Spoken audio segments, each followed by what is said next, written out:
সালামু আলাইকুম। আবারও চলে এসেছি এমডিআর ফ্যাশনের পক্ষ থেকে। তো আজকে একটি নতুন স্টাইলে হিজাব তৈরি করে দেখাবো। তো ভিডিওটি আপনারা সম্পূর্ণ বন্ধক সহকারে দেখবেন। ভিডিও একটু টানবেন না, টানলে বুঝতে পারবেন না। তো যারা আমার চ্যানেলটি এখনো সাবস্ক্রাইব করেনি, প্লিজ দয়া করে সাবস্ক্রাইব করে ফেলুন। সাথে থাকা বেল আইকনটি অন করে রাখুন, যাতে আপডেট ভিডিও সবার আগে আপনার কাছে পৌঁছে যেতে পারে।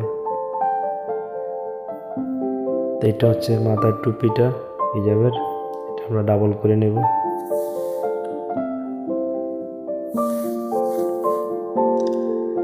এটা আগে সেলাই করে আটকে নেব, নেওয়ার একটা মাঝখানটা করে দেব। তো এটা হচ্ছে হিজাব। তো পিছনের অংশ আমরা 5 ইঞ্চি বেশি রাখবো সামনের থেকে।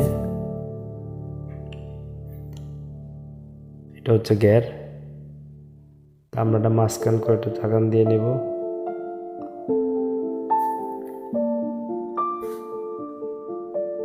তো মাঝখানে আমাদের হিজাবের যে টুপিটা আছে এটা বসায় নেব।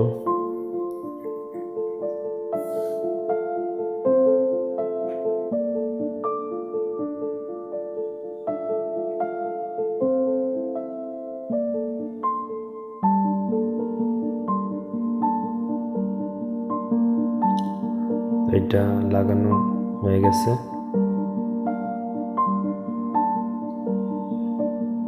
দেখতে পাচ্ছেন একদম শর্টকাট হয়ে গেছে।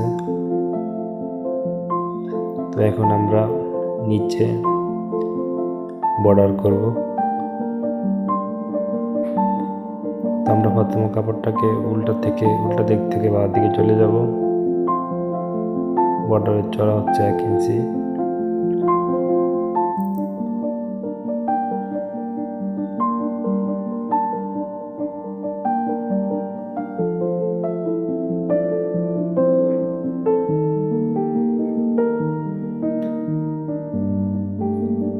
তো এক সেলাই হয়ে গেল। তো আমরা এখন কি করব, বর্ডারের লবে একটা সেলাই দেব, একদম লবে।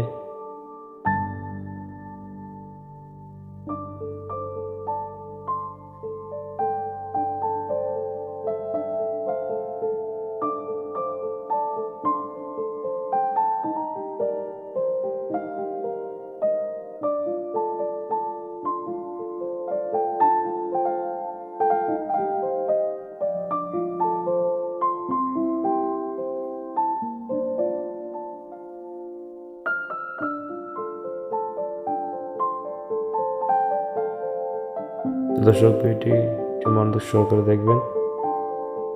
আমরা বর্ডারটাকে 1/2 ইঞ্চি চওড়া করে একটা বর্ডার লাগাবো। তা আমি 1/2 ইঞ্চি চওড়া করে এটা ভাঙতেছি। তো দেখতে পাচ্ছেন বর্ডার হয়ে গেছে। তা আমরা সেম এরকম আরো 2টা বর্ডার লাগাবো সাইডে, তাহলে হিজাবটা একটু দেখতে এক্সট্রা অর্ডিনারি লাগবে। দেখতে পাচ্ছেন চড়াটা হবে 1/2 ইঞ্চি। তো বর্ডারটা যতটুকু ঠিক ততটুকু আমরা কাপড়টাকে মাঝখানে ফাঁকা রাখবো, যত সাদা অংশ যেটা দেখা যাবে এটা বোঝা যায় একটা বর্ডার, ঠিক আছে। তো এই জন্য আমরা বর্ডারটা যতটুকু চড়া ঠিক ততটুকু চড়া ফাঁকা রাখবো, তাহলে আমাদের সেম ওইটা বর্ডার মনে হবে সাদা অংশটা, কিন্তু সাদা অংশ কিন্তু বর্ডার না, ওটা বর্ডার মনে হবে। তাহলে ডিজাইনটা একটু ডিপেন্ড হয়ে যাবে।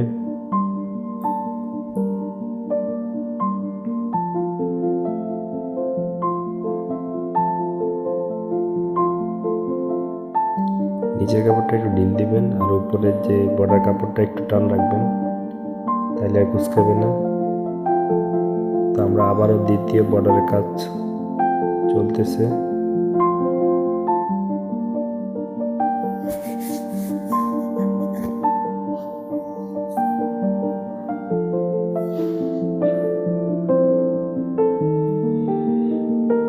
তো দ্বিতীয় বর্ডারও হয়ে গেল। আর একটা বর্ডার বাকি আছে আমাদের। আমরা 3টা বর্ডার দিব এখানে। 3টে লেয়ার দিলে জিনিসটা খুব সুন্দর লাগবে। তো একই স্টাইলে আমরা 3টা বর্ডার লাগাবো। আর বর্ডারটা যখন লাগাবেন একটু সাবধানে, কারণ সাইডের রাউন্ড থাকবে, তো রাউন্ডটা অনেক পিছলে কাপড়টা চলে যায়। তো কাপড়টাকে একটু কৌশল মানে নরম হাতে ধরতে হবে, যে টান দিলে হবে না, একদম কৌশল মতো চালাতে হবে।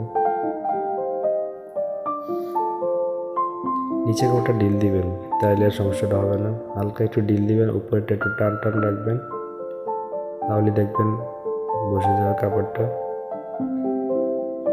তো আমরা 3য় স্টেপ চলে এসেছি।